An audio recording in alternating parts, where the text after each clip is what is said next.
मेरी पढ़ाई 10th और 12th सुल्तानपुर से हुई है, स्टेला मैरिज कॉन्वेंट स्कूल से। उसके बाद मैंने बीटेक किया है इलेक्ट्रॉनिक्स इंजीनियरिंग में, कमला नेहरू इंस्टीट्यूट ऑफ टेक्नोलॉजी, जो कि सुल्तानपुर में ही है। अच्छा मैंने 2021 में बीटेक पास किया था। उसके बाद 1 साल मैंने कोचिंग की है दिल्ली में 2022 में। अच्छा फिर मैं 23 से ये एग्जाम, तो एक जो बेस बना, एक फाउंडेशन जो बना, वो तो यूपीएससी की प्रिपरेशन से ही बना। उसके बाद क्योंकि स्टेट पीसीएस का भी सिलेबस आमतौर पर सेम ही होता है लगभग, थोड़ा बहुत ही स्टेट सबसे पढ़ना पड़ता है, तो इसलिए वो ओवरलैपिंग था। तो फिर मैंने पीसीएस भी देना शुरू किया, तो मैं यूपी पीसीएस भी देता था, बीपीएससी भी देता था।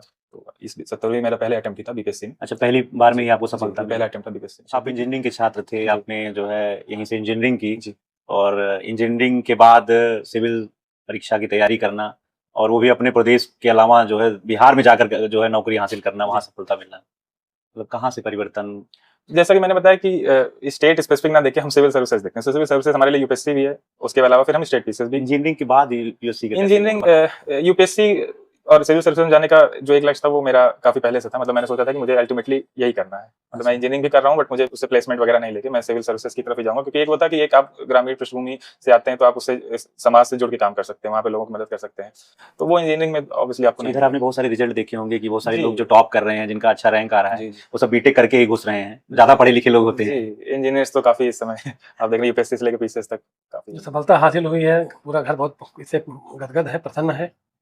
और एक शिक्षक के नाते मैं ये कहना चाहूँगा कि मेरा जो कर्तव्य था उनके मतलब पठन पाठन के लिए जी। हमने उनकी इच्छा के अनुसार जो वो चाह रहे थे उनके पठन पाठन में कहीं कोई कमी नहीं किया, और अभी भी हम उनको आगे प्रोत्साहित करने के लिए लगे हुए हैं। 17वीं बीपीएससी की परीक्षा का 20 जून को परिणाम आया और इस परिणाम में सुल्तानपुर जनपद के लम्हुआ क्षेत्र के रहने वाले सात्विक सिंह ने 24वीं रैंक हासिल की है।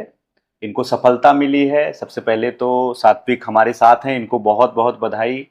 सात्विक सुल्तानपुर जनपद के लम्हुआ के सैतापुर सराय गांव के रहने वाले हैं और बिहार में जो है इनको सफलता मिली है। आज हम इनसे बात करेंगे, साथ ही साथ जानेंगे कि इनकी प्रिपरेशन स्ट्रेटजी क्या थी, किस तरीके से इन्होंने तैयारी की और इनको बिहार में सफलता मिली है। सात्विक, आपको बहुत बहुत बधाई। बहुत बहुत धन्यवाद सर। और कैसा लग रहा है कि उत्तर प्रदेश नहीं, आप दूसरे राज्य में सफलता मिली है, वहाँ के पीसीएस की परीक्षा में आपने जो है सफलता अर्जित की है? बहुत अच्छा लग रहा है सर, क्योंकि हम लोग तैयारी करते हैं तो हमारे लिए राज्य किस राज्य में जाए ये नहीं मायने रखता, वो सिविल सर्विसेज में जाना हमारा एक लक्ष्य होता है। तो वो हमें प्राप्त हुआ है, तो बहुत अच्छा लग रहा है। अच्छा, आप सुल्तानपुर जनपद के रहने वाले हैं और यहाँ पे परिवार में आपके कौन कौन हैं? कैसे पढ़ाई आपने यहाँ पे की, उसके बाद फिर तैयारी कैसे कहाँ से की? मेरी पढ़ाई 10th और 12th सुल्तानपुर से हुई है, स्टेला मैरिज कॉन्वेंट स्कूल से।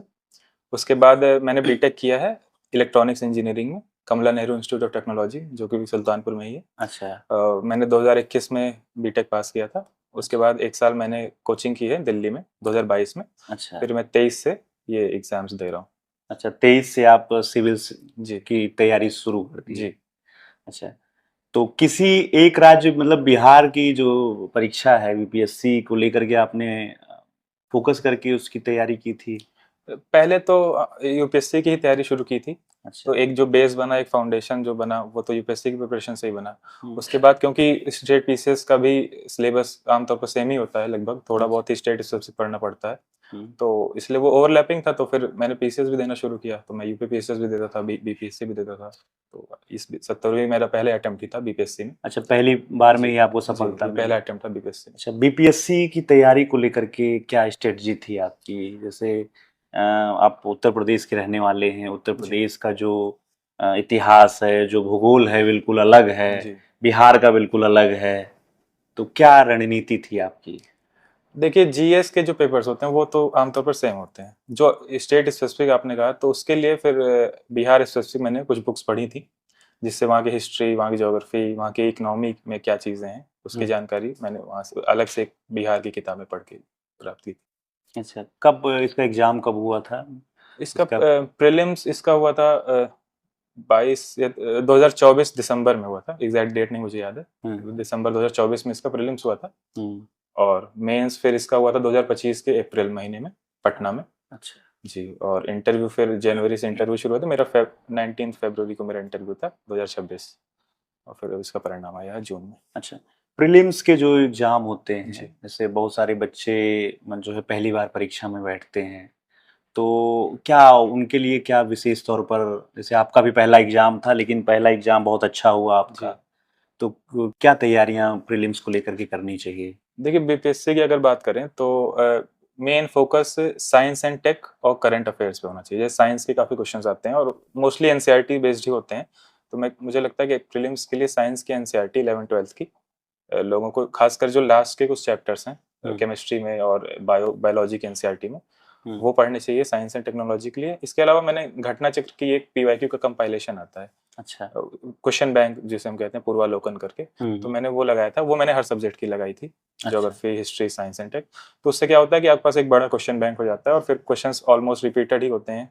एक हिसाब से देखें प्रीलिम्स में कई सारे सवाल जो है, जी, प्रीलिम्स में काफी क्वेश्चन ऐसे थीम, सेम ही थीम से आते हैं। जैसे पॉलिटी के क्वेश्चंस हुए तो फंडामेंटल राइट्स हुआ, या डीपीएसपी हुआ, या पार्लियामेंट के क्वेश्चंस हुए, तो वो सब लगभग रिपीटेड रहते हैं। तो आप क्वेश्चन बैंक मैंने यूज किए थे। इसके अलावा करंट अफेयर्स आपको इंडिया लेवल के भी plus Bihar specific current affairs भी, तो मैंने उसकी कुछ बुक्स पढ़ी थी, तो उससे काफी हेल्पफुल हुआ था। बाकी तो बाकी जीएस सेम ही रहता है, तो कोई बहुत इशू नहीं। अच्छा, आपने 24 में परीक्षा दी प्रीलिम्स की, जी। तो उस एग्जाम के बाद आपको क्या लग रहा था कि जो है सफलता आपको मिल जाएगी? क्योंकि आयोग द्वारा जो है आंसर की 2-3 दिन में जारी कर दी जाती है। फिर मैंने उससे जब अपने मार्क्स मिलाए थे तो मेरे 100 प्लस ही आ रहे थे 150 में से। अच्छा। तो मुझे ये था कि क्वालिफाई में कर लूंगा प्रीलिम्स। अच्छा। जी। तो मेंस की परीक्षा आपकी जी, आती है? मेंस एक चुनौती रही थी, क्योंकि बिहार थोड़ा सा आपको और डेप्थ में पढ़ना पड़ता है। अच्छा अच्छा। जी, तो उसके लिए मैंने काफी मेंस की 2-3 किताबें, जो एक बिहार समग्र करके आती है, उसमें आपको बिहार के हर हिस्ट्री, ज्योग्राफी, इकोनॉमी के बारे में डीप में नॉलेज रहती है उसमें। तो उससे मैंने मेंस की प्रिपरेशन की थी। बाकी जीएस जो हमारा है वो सेम था, बट सबसे इम्पोर्टेंट मेंस में बीपीएससी के लिए अगर देखें तो पीवाईक्यू बहुत इंपॉर्टेंट है। अच्छा। क्योंकि अगर हम देखें तो 70-80% पेपर थीम अगर आप देखेंगे तो पीवाईक्यू ही होता है। अच्छा। तो पीवाईक्यू को बेस बना के मैंने बीपीएससी, क्योंकि समय कम था, मेरा यूपीपीसीएस का भी मेंस लगा हुआ था उस टाइम। अच्छा, आपने यूपीपीसीएस का भी जी, मेंस दिया तो था? उसी टाइम लगभग 1.5 महीने के अंतर में दोनों मेंस थे मेरे। तो पहले बीपीएससी था, तो फिर मैंने बीपीएससी के लिए कम समय में पीवाईक्यू का यूज करके मैंने ज्यादा से ज्यादा आउटपुट जितना निकल पाया वो। अच्छा, जो हमारे छात्र हैं, जो दर्शक हैं, जो भी तैयारी अभ्यर्थी हैं, तो उनके लिए मतलब बिहार की अगर वो बीपीएससी की तैयारी कर रहे हैं, जी, तो प्री और मेंस के लिए कुछ किताबें जो आप सजेस्ट करना चाहते हैं? देखिए जीएस के लिए अगर सब्जेक्ट वाइज देखें तो जैसे पॉलिटी जो है, पॉलिटी के तो लक्ष्मीकांत की बुक आती है, वो सभी पढ़ते हैं, वो बेस बुक है, वो एनफ है प्रीलिम्स में भी और मेंस में भी, मुझे लगता है एनफ है वो। इसके अलावा हिस्ट्री के लिए एनसीईआरटीज हैं, और क्योंकि मैंने कोचिंग भी ली थी तो एक बेस जो मेरा था वो तो कोचिंग से प्रिपेयर हुआ था। जी। फिर भी मैंने स्टैंडर्ड बुक्स एक एक हर सब्जेक्ट की पढ़ी। हिस्ट्री में आप स्पेक्ट्रम मॉडर्न हिस्ट्री के लिए पढ़ सकते हैं, एंशिएंट मेडिवल के लिए आप एनसीईआरटी की बुक्स आती हैं वो पढ़ सकते हैं। ज्योग्राफी के लिए आप 11th-12th की एनसीईआरटी और जीसी लियोंग की भी एक बुक आती है ज्योग्राफी की, वो भी पढ़ सकते हैं। इसके अलावा इकोनॉमी के लिए देखें तो एक बजट और इकोनॉमिक सर्वे जो आता है, उस खास बिहार का भी और इंडिया का भी, अच्छा। दोनों आपको एक बार गो थ्रू होना चाहिए उससे, तो आप काफी सवाल उससे हो जाते हैं। इसके अलावा करंट अफेयर्स के लिए बिहार में एडुटेरिया की किताब आती है, एडुटेरिया की कोचिंग उसकी किताब आती है, तो मैंने वो बिहार स्पेसिफिक के लिए भी की थी और इंडिया के भी करंट मैंने एडुटेरिया की बुक से की थी।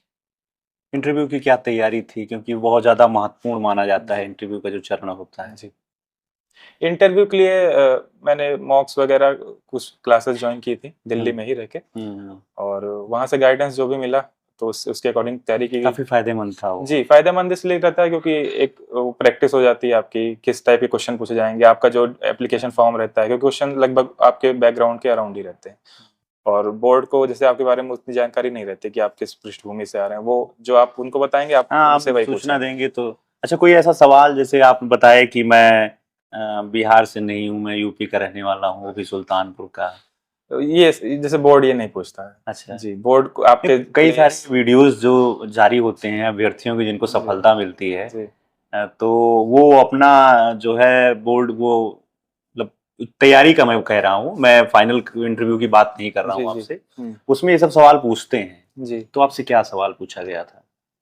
मॉक इंटरव्यू में तो जैसे मुझसे एक प्रश्न ये पूछा जाता है कि आप यूपी से हैं तो बिहार में क्यों आना चाह रहे हैं। जी, मॉक इंटरव्यू में आपको फंसाने के लिए इस तरह चुनौतीपूर्ण सवाल पूछे जाते हैं कि आप अगर इस पृष्ठभूमि में आ रहे हैं आप, तो यहाँ पे चैलेंजेस ज्यादा हैं। यहाँ ज्यादा मेहनत करनी जी, पड़ेगी, जी, काम ज्यादा करना मेहनत पड़ेगा। करनी पड़ेगी। फिर फ्लड की सिचुएशन आती है बिहार में, आप जानते हैं। बिहार में जी, बाढ़ तो तो उससे कैसे डील करेंगे, एक चैलेंज वो भी रहता है। तो इस टाइप के क्वेश्चन प्रेशर बनाने के लिए आपसे बोर्ड तो सब जवाब आपने दिया, उससे संतुष्ट थे? जी, वो संतुष्ट भी रहते हैं। जहाँ कुछ गलतियां होती हैं वो मेंबर्स बताते भी हैं। फिर फाइनल इंटरव्यू में तो और मुझे लगता है काफी और रिलैक्स माहौल रहता है। अच्छा, मतलब यहाँ एक प्रेशर के साथ जब यहाँ आप थोड़ा सा जाते हैं तो आपको वहाँ बहुत फायदा मिलता है। फायदा मिलता है जी। और वहाँ के बोर्ड बहुत कॉर्डियल, जो ओरिजिनल इंटरव्यू बोर्ड होता है वो बहुत कॉर्डियल रहता है। वो आपको बहुत ग्रिलिंग नहीं करता है अच्छा, जी। तो क्या चुनौतियाँ थी आपकी, जैसे इंटरव्यू और बाकी सारी चीजों को लेकर के? जी, एक बड़ी चुनौती तो जैसे, क्योंकि बिहार से के बाहर के हम हैं, तो एक बिहार को समझना, वहाँ की ग्रामीण पृष्ठभूमि को समझना, वहाँ की अर्थव्यवस्था को समझना। एक, क्योंकि एक बार आप नहीं पढ़े रहते हो, आपको पढ़ाई करनी पड़ती है। वहाँ पे सरकार की क्या योजनाएं चल रही हैं उनको समझना। तो एक वो चैलेंज था मेंस के टाइम, उसमें काफी टाइम देना पड़ा था। बिहार का इकोनॉमिक सर्वे पढ़ा, वहाँ की जानकारी ली, क्या क्या दिक्कतें हैं, कैसे सरकार काम कर रही है। तो ये एक चैलेंज थी। और फिर जब मेंस में आप अपना पढ़ लेते हैं तो फिर इंटरव्यू में आपकी वो नॉलेज काम आती है। आप इंजीनियरिंग के छात्र थे, जी। आपने जो है यहीं से इंजीनियरिंग की, जी, और इंजीनियरिंग के बाद सिविल परीक्षा की तैयारी करना, और वो भी अपने प्रदेश के अलावा जो है बिहार में जाकर जो है नौकरी हासिल करना, वहाँ जी। सफलता मिलना, मतलब कहाँ से परिवर्तन? जैसा कि मैंने बताया कि स्टेट स्पेसिफिक ना देख के हम सिविल सर्विसेज देखते हैं। सिविल सर्विसेज हमारे लिए यूपीएससी भी है, उसके अलावा फिर हम स्टेट पीसीएस भी। इंजीनियरिंग के बाद यूपीएससी का कैसे हुआ? इंजीनियरिंग, यूपीएससी और सिविल सर्विसेज में जाने का जो एक लक्ष्य था वो मेरा काफी पहले से था। मतलब मैंने सोचा था कि मुझे अल्टीमेटली यही करना है। मतलब मैं अच्छा। इंजीनियरिंग भी कर रहा हूँ, बट मुझे उससे प्लेसमेंट वगैरह नहीं लेके मैं सिविल सर्विसेज की तरफ ही जाऊंगा। क्योंकि एक वो था कि एक आप ग्रामीण पृष्ठभूमि से आते हैं तो आप उससे समाज से जुड़ के काम कर सकते हैं, वहाँ पे लोगों की मदद कर सकते हैं। तो वो इंजीनियरिंग में ऑब्वियसली आपको तो नहीं इधर आपने मिलेगा। बहुत सारे रिजल्ट देखे होंगे कि बहुत सारे जी, लोग जो टॉप कर रहे हैं, जिनका अच्छा रैंक आ रहा है, जी, जी। वो सब बीटेक करके ही घुस रहे हैं, ज्यादा पढ़े लिखे लोग होते जी, हैं। इंजीनियर्स तो काफी इस समय आप देख रहे हैं यूपीएससी से लेके पीसीएस तक काफी इंजीनियर्स आ रहे हैं। अच्छा, तो कोई प्रेरणा स्रोत आपका रहा है? प्रेरणा स्रोत तो देखिए, इस पर मतलब इस सिविल सर्विसेज की यात्रा में परिवार का साथ बहुत जरूरी होता है। तो जैसे मेरे पूरे परिवार में, चाहे दादी बाबा हो, माता जी पिताजी हो, चाची चाचा हो, बुआ फूफा हो, तो सबका बहुत योगदान रहा और सबने लगातार सपोर्ट किया। वो चाहे धन से हो, चाहे मनोबल बढ़ा के हो, हर तरह से धैर्य सपोर्ट भी किया, रखा धैर्य भी रखा। परिवार। जी, जी, क्योंकि आप तैयारी करते हो तो पूरा परिवार आपसे जुड़ा रहता है। परिवार में आपके कौन कौन है? परिवार में पापा है, माँ है, मेरी बहन है छोटी, मैं हूँ, दादी बाबा हैं, चाचा चाची की जॉइंट फैमिली हमारी है। अच्छा। बुआ फूफा जी हैं। तो परिवार, पिताजी आपके शिक्षक हैं? जी, पापा शिक्षक हैं, माँ भी जो है शिक्षक है। तो ये जो अभी बहुत सारे अभ्यर्थी तैयारी कर रहे हैं, अभी आपने बताया कि आपका यूपी पीसीएस का भी जी, मैं आपने मेंस किया था, जी, जी। तो उस कैसा रहा था वो एग्जाम अभी तक? जैसे 2023 में मैंने यूपी पीसीएस पहली बार दिया था। हम्म। तो उस बार तो मैंने इंटरव्यू भी दिया था यूपी पीसीएस का। वो भी मेरा पहला अटेम्प्ट था यूपी पीसीएस में, बट फाइनल सिलेक्शन नहीं हुआ था उसमें। फिर 24 में भी मैंने मेंस दिया था तो उसमें नहीं हुआ। 25 का भी मैंने मेंस दिया, अब उसके रिजल्ट का वेट कर रहा हूँ यूपी का। अच्छा, मतलब अभी हमने जो है प्रयास आपका चल रहा जी, है। जी, प्रयास लगातार चल रहा है। यूपीएससी के भी मैंने मेंस दिए हैं, तो लगातार अभी प्रयास चल रहा है। जो अभ्यर्थी हैं, नए अभ्यर्थी अभी तैयारी कर रहे हैं जी, काफी समय से, जी। उनके लिए आप क्या संदेश देना चाहते हैं? क्या कुछ उनको जो है अलग से तैयारी करना जरूरी है इस परीक्षा को लेकर के? देखिए, तैयारी की बात है तो ये सोर्सेज तो सभी सेम पढ़ते हैं, बुक्स सेम है, सोर्सेज सेम है। बट इसमें मेन चीज आपको ध्यान रखनी है कि आपको खुद से ऑनेस्ट रहना चाहिए। आप क्या कर रहे हो वो आपसे अच्छा कोई नहीं जानता है। दूसरी चीज है कि इसमें आपको हार्ड वर्क के साथ डिसिप्लिन, और तीसरा चीज धैर्य, ये तीन चीज मुझे लगता है कि हर एस्पिरेंट को बना के रखना चाहिए। क्योंकि मेंस काफी सब्जेक्टिव होता है, तो कभी कभी ऐसा हो जाता है कि कुछ पेपर आपके खराब हो गए तो उसकी वजह से फाइनल सिलेक्शन नहीं हुआ। बट अगर आप लगे रहेंगे और देते रहेंगे तो मुझे लगता है एक परसिवरेंस और एक जो धैर्य बनाने की भावना है वो बहुत जरूरी होनी चाहिए। बिहार के बारे में आप क्या सोचते हैं? बिहार के बारे में क्योंकि परीक्षा के अलावा बिहार आप घूमे हैं? जी, परीक्षा के अलावा तो बिहार जाना नहीं हुआ है। परीक्षा के थ्रू किताबों में आपने पूरा बिहार किताबों घूमा? में पूरा देखा है, सोशल मीडिया वगैरह पे हम लोग देखते रहते हैं। बाकी अपॉर्चुनिटीज काफी हैं बिहार में काम करने की। अच्छा, और तो मुझे लगता है वो मैं सिविल उस तरह मैं सेवा के माध्यम जी, से। मैं समाज को, बिहार के समाज को अपनी सेवाएं दे पाऊंगा। चलिए, हमारे साथ सात्विक सिंह जी थे। सात्विक ने बीपीएससी 17वीं बीपीएससी की परीक्षा में आपने सफलता प्राप्त की है। आप वहाँ पे पद जो है बीपीआरओ का होता है, उसमें आपकी 24वीं रैंक है और आप सुल्तानपुर जनपद के लम्भुआ के रहने वाले हैं। लम्भुआ के सैतापुर सराय गांव के आप रहने वाले हैं। हमने इनसे बातचीत किया है, इनसे जानकारी ली है कि इनकी अपनी प्रिपरेशन स्ट्रेटजी क्या थी बिहार में जो है परीक्षा की तैयारी के दौरान। इसके अलावा जो नए हमारे अभ्यर्थी हैं जो तैयारी कर रहे हैं उनके लिए क्या इनका संदेश है, पूरी जानकारी ली है। सबसे इसके अलावा बहुत बहुत बधाई सात्विक को, थैंक यू सर, आपने समय दिया है, शुभकामनाएं। धन्यवाद। हमारे साथ सात्विक के पिताजी हैं रणधीर सिंह जी, आप शिक्षक हैं। सात्विक को 17वीं बीपीएससी की परीक्षा में सफलता मिली है और पीसीएस स्तर का वो एग्जाम है, बिहार में जो है सफलता मिली है। क्या कहना चाहेंगे आप? जो सफलता हासिल हुई है, पूरा घर बहुत इससे गदगद है, प्रसन्न है। और एक शिक्षक के द्वारा नाते मैं ये कहना चाहूँगा कि मेरा जो कर्तव्य था उनके मतलब पठन पाठन के लिए जी। हमने उनकी इच्छा के अनुसार जो भी चाह रहे थे उनके पठन पाठन में कहीं कोई कमी नहीं किया और अभी भी हम उनको आगे प्रोत्साहित करने के लिए लगे हुए हैं। भी उनको हमने बीटेक करवाया था तो उनका लक्ष्य कुछ और था हम लोगों का जी। लेकिन वो शुरू से ही चाह रहे थे कि ना मैं सेवा करे, सिविल सेवा, समाज सेवा, सिविल में जा करके समाज सेवा अच्छा करने की इच्छा थी और इच्छा के अनुसार एक बिहार में सफलता मिल गई। इसे हम लोग बहुत ही पूरा परिवार हमारा, नाज रिश्तेदार जितने भी हैं जो सुन रहे हैं सब बहुत गदगद है भाई इससे और ये अच्छा लगा। और आज ये पुत्र जी दिल्ली से बुलाए गए थे तो आज आए हुए हैं। अच्छा, इसे हमारे घर में बड़ा ही उत्साह का माहौल है आज। और इसके पहले इनके 2 परिणाम आ चुके थे। यूपी में भी इन्होंने पहली बार प्री दिया, इंटरव्यू दिया, लेकिन सीटें कम थी, किसी कारण नहीं हो पाया। अच्छा। और फिर दोबारा दिया, फिर भी मेंस तक लिखे, नहीं हुआ। उसके बाद फिर इस बार मेंस इन्होंने दिया हुआ है, उसकी कापियाँ भी चेक हो रही हैं।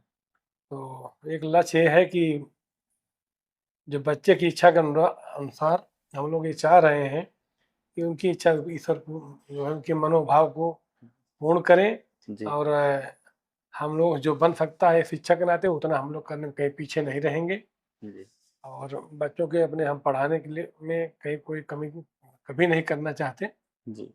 और क्या संदेश आप देना चाहते हैं जो अभिभावक या जो आपका शिक्षक परिवार बच्चों की शिक्षा को लेकर के तैयारी उनको करवा रहा है और कहीं उसमें कुछ समय भी लगता है जी, तो क्या संदेश आप देना चाहते हैं? मैं ये कहना चाह रहा हूँ अपने साथियों से, जो भी समाज के हों या हमारे शिक्षक वर्ग के हों, बच्चे जिस लाइन में जा रहे हैं आप भी उनको देखिए। बिल्कुल कि बच्चा दिल्ली चला गया पढ़ने, लखनऊ चला गया, इलाहाबाद चला गया, बच्चा मेरा क्या कर रहा है, क्या परिणाम दे रहा है जी।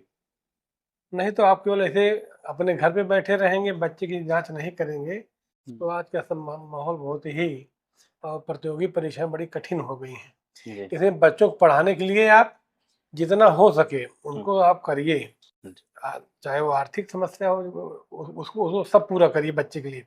जिस दिन बच्चा पढ़ लिख कर अच्छा हो जाए, समाज में हो जाएगा, वो सारी समस्या दूर हो जाएगी। लेकिन बच्चे पर निगरानी होनी चाहिए। बिल्कुल बिल्कुल। बच्चा मेरा गया है, क्या कर रहा है, इस पर हमको देखना बहुत ही जरूरी है। अब जैसे हम लोगों को ये लगा कि हमारी मेहनत ठीक है, जब ये गए दिल्ली हम लोगों ने इनको पहली बार ही आईएएस परीक्षा, वो जो मतलब सिविल सेवा परीक्षा में बैठा दिया था तो बिना किसी तैयारी के इसलिए बैठाया, एक बार बेटा देखो क्या हो आता है इसमें। और इन्होंने दिया, प्री तो निकल गया इनका पहली बार में ही, मेंस में नहीं गया, मतलब मेंस नहीं हो पाया। तो इनका उत्साहवर्धन हुआ उसमें और ये खुश हुए। जी जी। लेकिन अब जहाँ किस्मत में जब तक नहीं लिखा रहता तब तक मिलता नहीं है।